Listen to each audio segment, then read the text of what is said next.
Good morning. कैसे आप मजे में? आप मजे में रहो, ऐसे दिल से प्रभु को प्रार्थना। आज का सुनो ये वाक्य, जिसके पास परिवार है वो आदमी हारी हुई जिंदगी भी जीत जाता है। ये बहुत ही बड़ी बात है। आज के दौर में हम सब सपरिवार नहीं रहते हैं, न्यूक्लियर फैमिली में रहते हैं।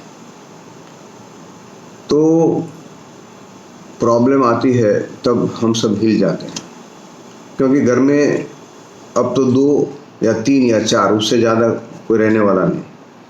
पहले जब कंबाइंड फैमिली में रहते थे तब पूरा परिवार साथ में रहता था, तो किसी को भी तकलीफ आई तो कोई ना कोई उसको मदद करके खड़ा कर देता है और वो तकलीफ को आने ही नहीं देता है।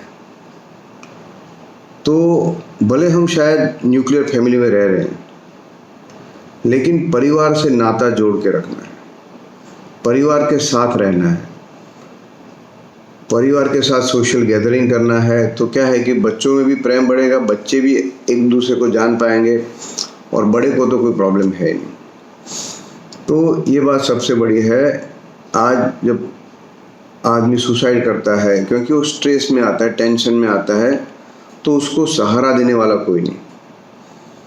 तो हमें ये भी देखना है कि किसी को भी तकलीफ है परिवार में तो हमें उसको सहारा देना है, प्रेम देना है, उसको बोलना है कि मैं तेरे पीछे खड़ा हूँ, चिंता मत कर। तो ये आदमी को इतना एक शब्द भी मिल जाए तो उसको कोई प्रॉब्लम नहीं। वो कितना भी हार गया हो बिजनेस में, संबंधों में, प्रेम में, पढ़ाई में, तो भी वो बाहर निकल पाएगा। तो ये बात हमारे लिए बहुत बड़ी है कि हमें साथ में रहना है, परिवार से जुड़े रहना है, और फैमिली में किसी को भी तकलीफ हो तो उसके साथ में डट के खड़ा रहना है। भागवत जी में ओम नमो भगवते वासुदेवाय, तो द्रौपदी जी बहुत कल्पांत करती है, बहुत रोती है। तो उस वक्त भगवान उनके पास नहीं आते, क्योंकि महाप्रभु जी कहते हैं सुबोधिनी में कि भगवान को 2 चीज़ पसंद है। एक तो धुआं, यानी कभी भी धूप, अगरबत्ती उनको पसंद नहीं थी, और दूसरा उनको रोना पसंद नहीं है। भगवान के सामने हमें जाना है तो हंसते जाना है। हम लोग क्या करते हैं, रोते रहते हैं, मांगते रहते हैं, तो भगवान को पसंद नहीं। हंसता चेहरा उनको पसंद है, और हमें भी हंसता चेहरा ही पसंद होता है। हमें कोई आके रोए तो अच्छा नहीं लगता। तो ये 2 चीज़ है। तो जब उन्होंने रोना बंद किया तब जाके कृष्ण भगवान उनके पास आते हैं। पुरुषों को और स्त्री में, दोनों में 2 चीज़ का फर्क है, उनकी चॉइस अलग है। पुरुष को सत्ता और संपत्ति में रस रहता है, और स्त्री को बातों में, गॉसिप में, बरघोड़े में। यानी कहीं शादी बारात जाती है तो हमेशा देखने जाएंगे कि भाई वरराजा कैसा है, बहू कैसी है, वो उनका शौक है। दूसरा, उनको गॉसिप में बहुत है, और सबसे बड़ी बात, उनको घर में बहू आए और मैं सासू बनूं और मेरे साथ भी कोई रहने वाला है, तो उसमें भी रस आता है कि बेटे की शादी हो जाए।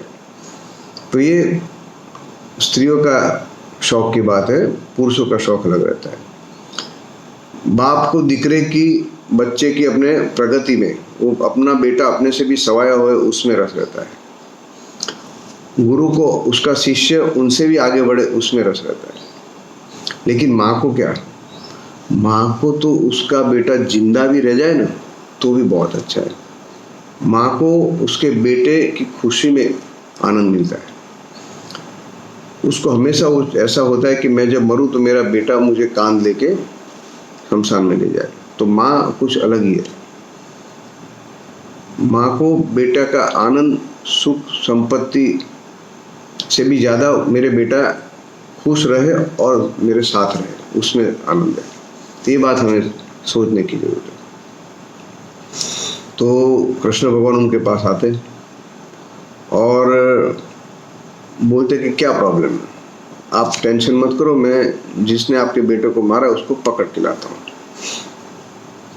तो अर्जुन और कृष्ण भगवान अश्वत्थामा को पकड़ ले जाते हैं।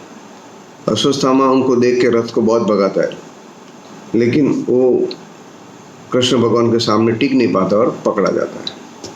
तो ये सबसे बड़ी बात है कि अश्वत्थामा को रात को नींद नहीं आई, क्योंकि उसने बहुत ही द्रोणित कार्य किया था। तो रात को नींद किसको नहीं आती है? तो एक तो चोर को नहीं आती है, क्योंकि उसको पुलिस का डर रहता है। एक योगी को नहीं आती है, क्योंकि वो ध्यान में मस्त रहता है। एक रोगी को नहीं आती है, क्योंकि उसको रोग है तो कहाँ से नींद आएगी। नाचने वाले को नींद नहीं आती, क्योंकि उसको नाचना ही उसका शौक होता है। और वियोगी को, जिसका वियोग हुआ हो, जिसका प्रिय व्यक्ति चला गया हो या तो उससे दूर हो, उसको नींद नहीं आती। तो ये सबसे बड़ी बात है। और नींद नहीं आती तो क्या होता है? तो नींद नहीं आती है तो आदमी अशांत हो जाता है। तो पैसा बढ़ता है तो क्या होता है? एक तो नींद नहीं आती है, दूसरा भोजन कम हो जाता है, और तीसरा उसको शांति चली जाती है। तो बहुत पैसा भी मित्रों हमें सोचना है कि उतना काम का नहीं, क्योंकि हमारी नींद भी जाएगी, हम टेंशन में, इनकम टैक्स वाला आएगा, कोई चोर आएगा, कोई ले जाएगा मेरे पैसे। दूसरा, वो भोजन नहीं कर पाता है, क्योंकि इतना सारा कमाने की दौड़ में उसने खाना ही भूल गया। हर तरह के रोग लेके बैठ जाते हैं हम। और दूसरी बात है कि हमारी शांति चली जाती है। तो पैसा भी इतना ही कमाना है कि जो हम जिंदगी में हमारे काम आए। आपका और मेरा दिन बहुत अच्छा रहे। जय श्री कृष्ण। Good day.